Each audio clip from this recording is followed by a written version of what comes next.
तपस्या करने वाला है। एक बार ये 5-6 साल पिछले इलेक्शन के अंदर का मैं तो इलेक्शन नहीं लड़ता हूँ।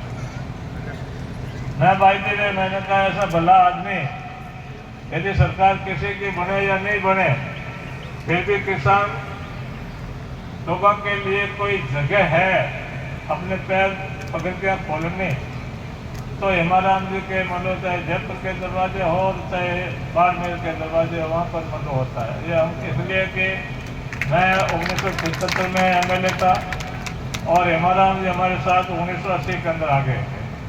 इनकी सादगी से आज हम सब लोग राजनीति के अंदर प्रभावित थे।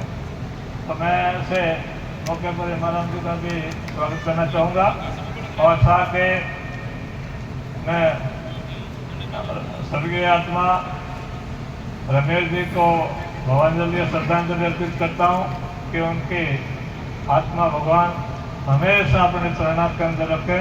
साथ ही सभी संत महात्माओं और संत साथियों को भी बहुत बहुत नमन। जय हिंद, जय भारत।